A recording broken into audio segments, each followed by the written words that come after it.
Hello everyone, my name is DS sir. You are watching my YouTube channel. Today I am going to tell you about should and its use. Please look at the whiteboard. Don't waste your time. Please pay attention to me.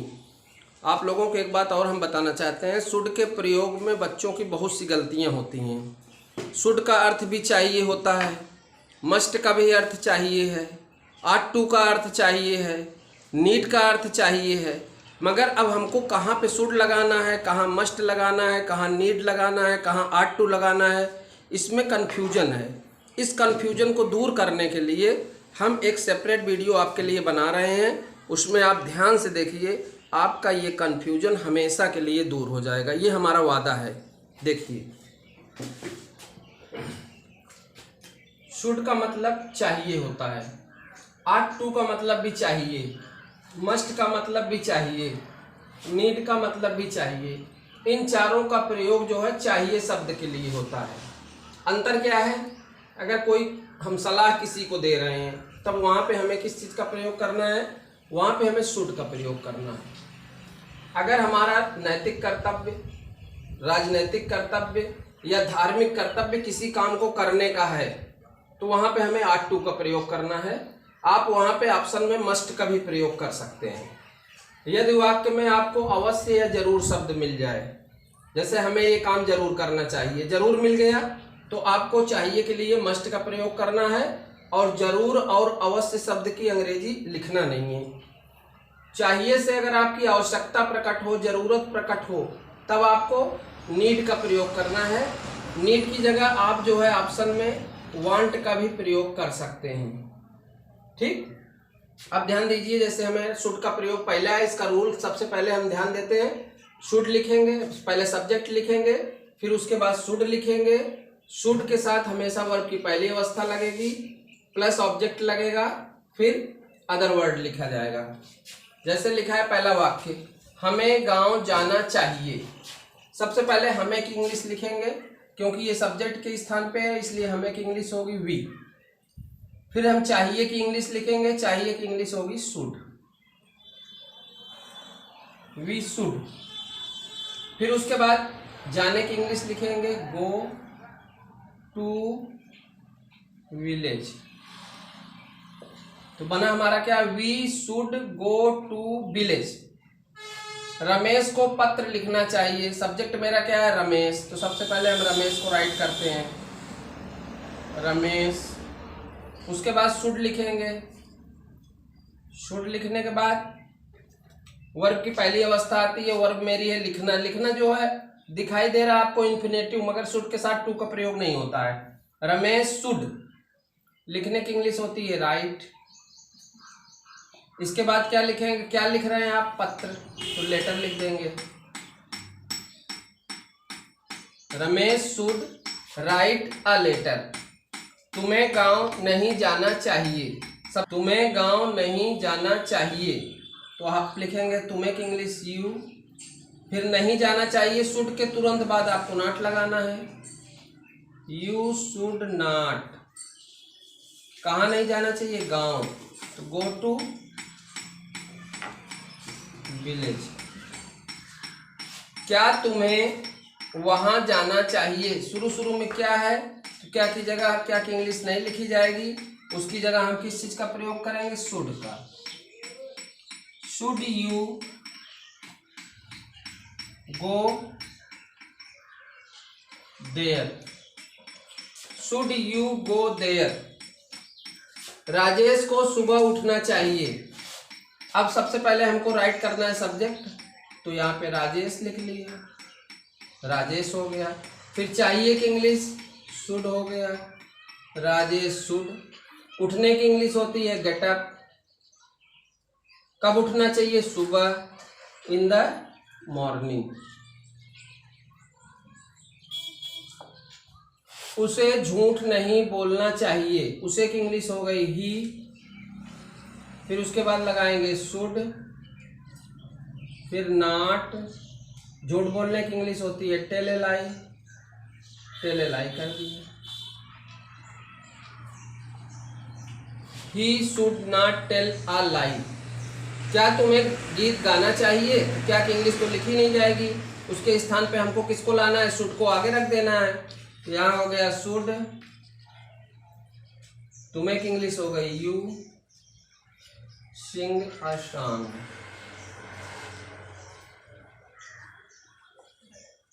उसे football नहीं खेलना चाहिए, उसे की English हो गई ही should not play football. कोई भी खेल का नाम हो उसके पहले आपको आर्टिकल नहीं लगाना है, यहाँ पे दी लगा देंगे तो वाक्य गलत हो जाएगा। साफ आपका क्या हुआ? ही शुड नॉट प्ले फुटबॉल। अब आप 8 का प्रयोग देखिए। 8 के साथ भी जो है वर्ब की पहली अवस्था का प्रयोग होता है और 8 के साथ ऑब्जेक्ट का प्रयोग होता है। 8 उसके बाद अदर वर्ड लिखा जाता है और 8 के साथ टू लिखा जाता है। बाकी शुड के साथ, मस्ट के साथ टू का प्रयोग नहीं होता है।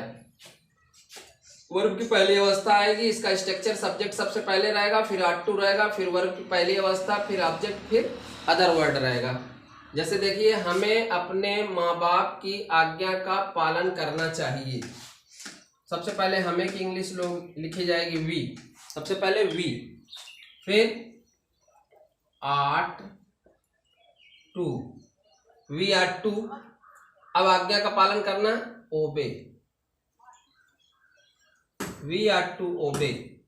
किसकी आज्ञा का पालन? अपने, हमें के लिए, अपने के लिए क्या लगाएंगे आप? आवर लगाएंगे। We 8 to obey our. माता पिता की इंग्लिश इकट्ठा होती है पेरेंट्स। हाँ, थोड़ी बात अपने के लिए आप लोग समझ लीजिए। जैसे अपने के लिए कंडीशन होती है, अपने शब्द के लिए कंडीशन क्या होती है? अगर आई कभी है तो अपने के लिए आप माई का प्रयोग करेंगे, ही कभी है तो अपने के लिए हिज का प्रयोग करेंगे, सी कभी है तो अपने के लिए हर का प्रयोग करेंगे, दे कभी है तो अपने के लिए देयर का प्रयोग करेंगे, वी कभी है तो अपने के लिए आवर का प्रयोग करेंगे, यू कभी है तो अपने के लिए योर का प्रयोग करेंगे। किसी का नाम है तो तब आप हिज का प्रयोग करेंगे अगर मेल है तो। किसी लड़की का नाम है, फीमेल है, तो हर का प्रयोग करेंगे। अगर निर्जीव चीज इट है तो अपने के लिए आप इट्स का प्रयोग करेंगे।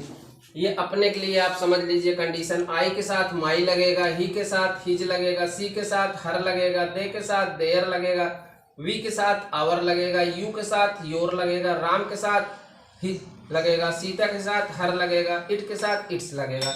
इसको आप विशेष रूप से लिख लीजिएगा। हमें अपने राष्ट्रीय ध्वज का सम्मान करना चाहिए, तो सबसे पहले हम क्या लिखेंगे? वी, फिर लिखेंगे 8 टू। सम्मान करने की इंग्लिश होती है रिस्पेक्ट। Our national flag.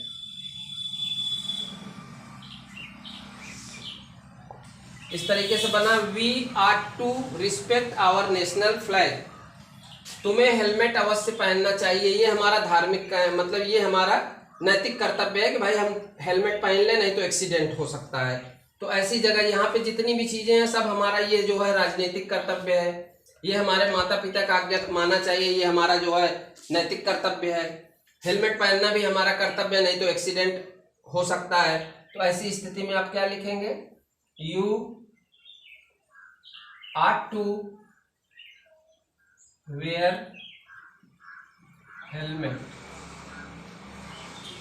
हमें भिखारियों को गाली नहीं देना चाहिए, तो सबसे पहले हम वी लिखेंगे, फिर 8 टू लिखेंगे, 8 के बाद नॉट टू आ जाएगा। We 8 not to. क्या करना नहीं चाहिए? गाली देना नहीं चाहिए। Abuse the beggar. We 8 not to abuse the beggar. हमें भिखारियों को गाली नहीं देना चाहिए। अब इसका उपयोग, अब इसका हम मस्ट का प्रयोग आपको बताने जा रहे हैं। मस्ट पर भी आप विशेष ध्यान दीजिए। अब आप अवश्य के लिए देखिए, तो मस्ट का प्रयोग जो है किस चीज के लिए बताया गया था? जरूरी अवश्य के लिए मस्ट का प्रयोग होता है। और ज़रूर और अवश्य की इंग्लिश लिखी नहीं जाती है। तो सबसे पहले हम सब्जेक्ट लिखेंगे, उसके बाद जो है मस्ट लिखेंगे, वर्ब की पहली अवस्था लिखेंगे, ऑब्जेक्ट लिखेंगे, अदर वर्ड लिखेंगे। जैसे हमें गांव अवश्य जाना चाहिए, सबसे पहले हमें क्या लिखना है, हमें की इंग्लिश लिखना है, हमने लिखा वी। फिर उसके बाद चाहिए की इंग्लिश है, अवश्य चाहिए की इंग्लिश मस्ट हो जाएगी, we must go to our village. तो इस तरीके बन गई, we must go to our village, हमें अवश्य गांव जाना चाहिए। तुम्हें यह काम जरूर करना चाहिए, you must do this work. तुम्हें उसे 1000 रुपये अवश्य देना चाहिए, you must give him 1000 rupees. प्रत्येक व्यक्ति को अपना कर्तव्य अवश्य करना चाहिए, every one must do his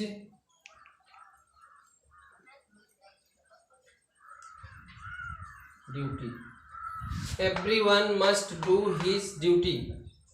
इस तरह से आप मस्ट का प्रयोग देख रहे हैं। इसके बाद अंतिम प्रयोग नीड का प्रयोग आप देखिए। अब आप लोग नीड का प्रयोग देखिए। नीड का प्रयोग भी चाहिए के लिए होता है, मगर आवश्यकता और ज़रूरत का बोध होता है। ऐसी स्थिति में नीड को हम प्रेजेंट इंडेफिनिट के अकॉर्डिंग चलते हैं या फिर पास्ट इंडेफिनिट के अकॉर्डिंग चलते हैं।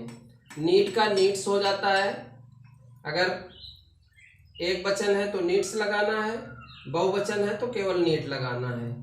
सब्जेक्ट या प्रोनाउन रहता है या फिर वर्ब रहती है तो उसके अनुसार हम चलेंगे। ठीक, हमें एक घर चाहिए, सबसे पहले हमें लिखना पड़ेगा हमें की English, we need a house, हमें एक घर चाहिए।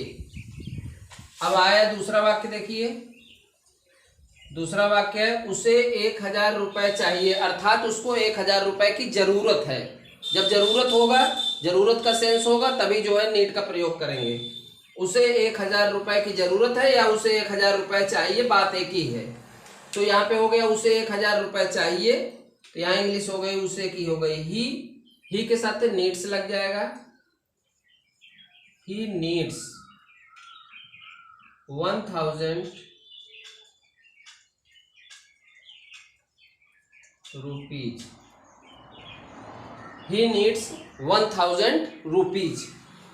इसके बाद देखिए उसे मेरी मदद की जरूरत नहीं है, उसे की इंग्लिश लिखेंगे ही। जब निगेटिव आता है तो इसमें लगाएंगे डज नॉट और डू नॉट, तो ही के साथ क्या लगेगा, does not. He does not need to my help, he does not need to my help, चाहे he doesn't need to my help ऐसे भी बोल सकते हैं कॉम्बिनेशन में। राम को वहां जाने की जरूरत नहीं थी, ये हमारा पास्ट टेंस है, यहाँ पे लिखेंगे राम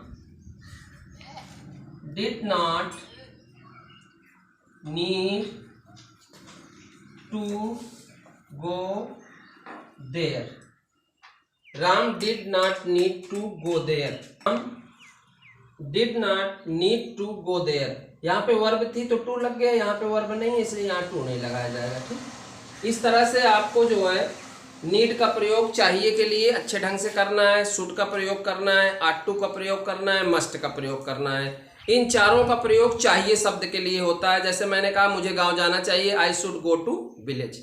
हमें दिल्ली जाना चाहिए, we should go to Delhi. हमें पत्र नहीं लिखना चाहिए, we should not write a letter. हमें एक पेन की ज़रूरत है, आई नीड अ पेन। उसे 100 रुपये की ज़रूरत थी, ही नीडेड 100 रुपीज, मुझे एक पंखे की ज़रूरत है। आई नीड अ फैन, मुझे वहाँ अवश्य जाना चाहिए। वी मस्ट गो देयर, हमें अपने माँ बाप हमें अपने माँ बाप की आज्ञा का पालन करना चाहिए। We are to obey our parents. इस तरह से आर टू, नीड, मस्ट, इन सब का प्रयोग आप अच्छे ढंग से करिए। शुड का प्रयोग अच्छे ढंग से करिए। इनके साथ हमेशा वर्ब की पहली फॉर्म लगती है। नीड आवश्यकता का बोध कराता है। इस तरीके से बढ़िया सा प्रैक्टिस करके आप इस पर कमांड करिए और जीवन में हमेशा पढ़िए, लिखिए और अपनी एनर्जी को बनाए रखिए, मेहनत करिए और हमारे वीडियो को आप सकारात्मक बनाइए। सब्सक्राइब करिए, लाइक करिए और जीवन में आगे बढ़िए।